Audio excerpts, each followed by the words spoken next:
Okay, well, to kick off our broadening into the wonderful and wild world of data science, we asked Dr. Alyson Wilson to give her introduction to data science talk, and we're excited to hear it.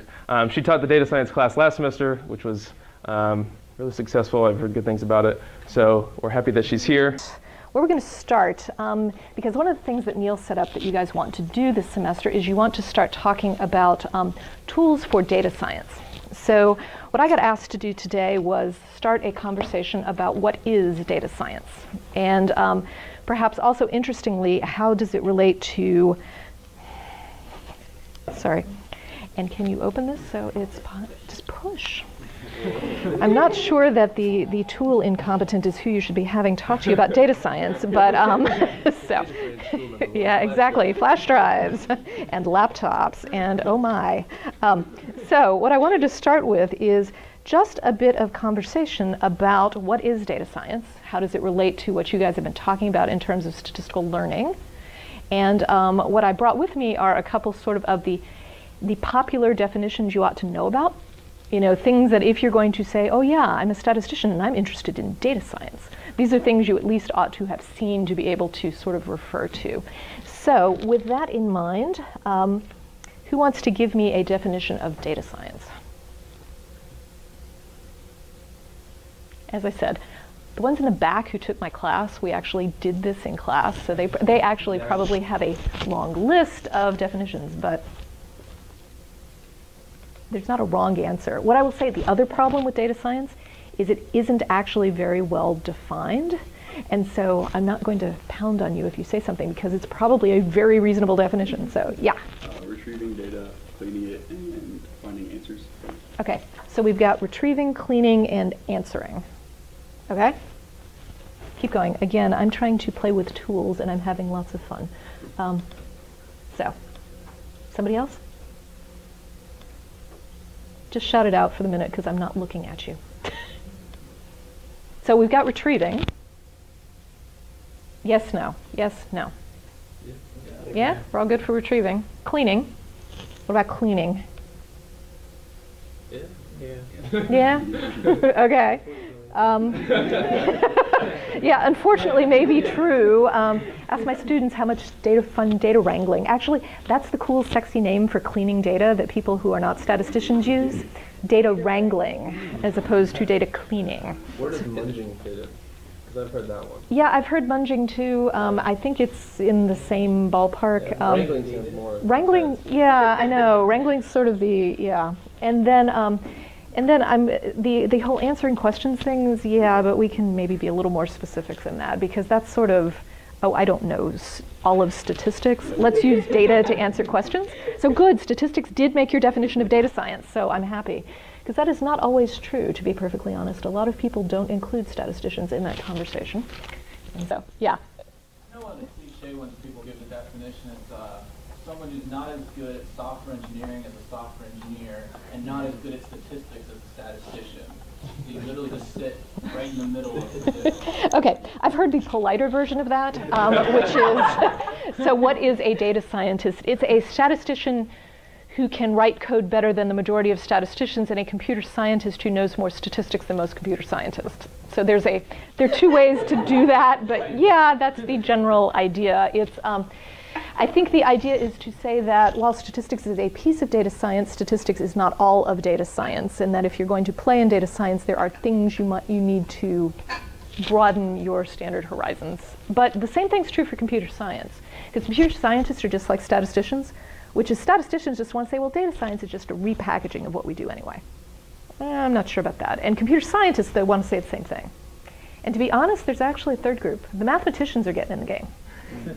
And so there's actually more distinction, but the applied mathematicians and modelers, you know, the ones who are interested in optimization and some of those kinds of tools, so it's not just sort of a CS statistics game anymore. I think math is starting to play. And they've got the viz people, and, you know, and they sort of live in all three. And okay, so other thoughts? I know I put a pretty picture up and now you guys can't talk, so I'll take the pretty picture back down. So, other ideas? Data storage and management. Okay, so data storage and management is a really key thing. It's sort of back to that there's another word. So there's data wrangling, but there's also this word that gets used a lot, which is data curation.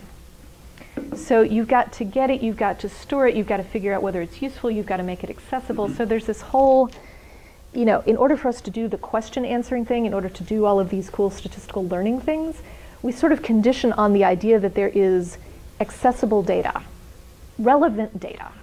And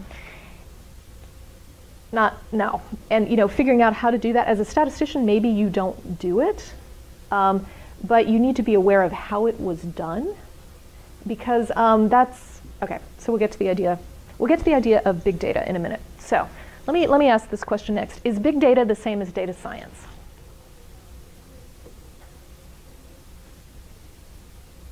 Okay, somebody. I got a lot of. So no. Why not? I think big data is just one huge data set. What's the definition behind? What is your definition? I don't know. I just think of like a certain, there's a limit, and once it passes a certain byte, then it's considered big data. Okay. So again, we've got a definition problem, because big data is used almost as frequently as data science these days. And so, you're a statistician. You're going to go interview for a job, and they're going to say, "So, do you have any big data skills, Colleen?" And you need to, it's the same thing as, do you have any data science skills? You got to think about how you're going to answer that. And you have to develop some understanding of sort of what is the range of definitions that go there. Okay, so I've got a no, but I've got a no because, thinking of big data as I'm going to say a volume of data kind of idea. And so if big data is just a volume idea, then it doesn't pick up the ideas we've had. It's related to the question of curation, it's related to the idea of wrangling, it's related to the idea of viz, but it's something that informs those as opposed to is those. Okay, so that's one argument. Other thoughts about whether big data and data science are the same or not the same? My thought is that data science might, well, again, yeah, it depends on the definition, but my framework is that data science may involve big data, but it might not necessarily involve big data. You can visualize and analyze and make data-driven decisions that don't involve, terabytes of data or distributed computing systems or anything like that. Okay, so I'm gonna say I tend to agree with these two answers, but I'm also going to tell you that most people conflate those two ideas. And it's actually really interesting. I mean, I would say faculty in your department conflate the two ideas. So, we're having a conversation, for example, about whether or not we might like to have a data science concentration for the master's degree. And the first thing everybody's saying is, and all the conversation is about the big data courses we would teach. It's like, well, I don't think that's all of what data science is, and it's certainly potentially a piece, but again, you want to be pretty clear in your head about sort of what these things are. So what I'm going to start with is I'm going to do a little bit of, I'm going to show you some things that have been useful in how I organize my thoughts about data science, about big data, about okay, so I'm the principal investigator for the Laboratory of Analytic Sciences. That's a big mouthful. LAS is an NSA-funded laboratory here at NC State.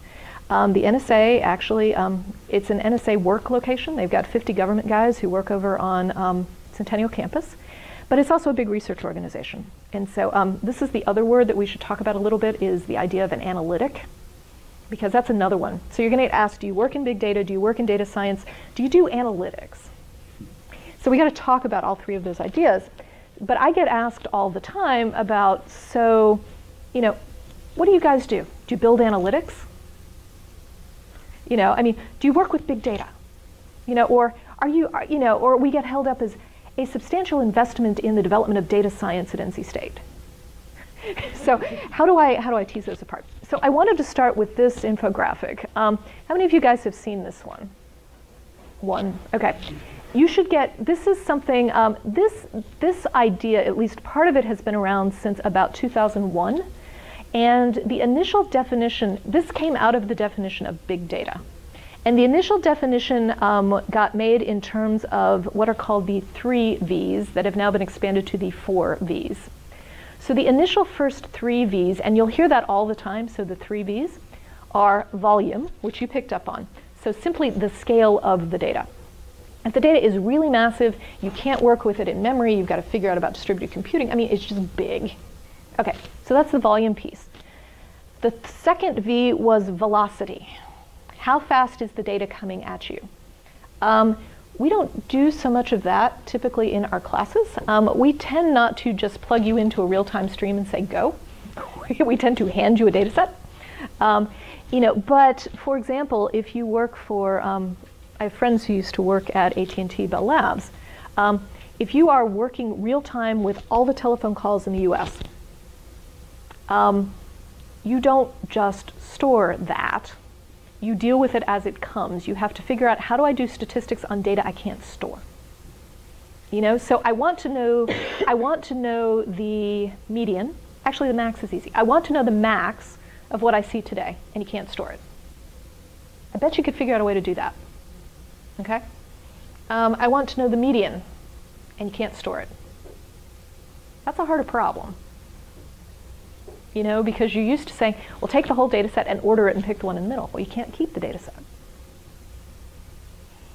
What do you compute along the way? What can't, So it's an interesting question. So that's the question about velocity. What if it's too big?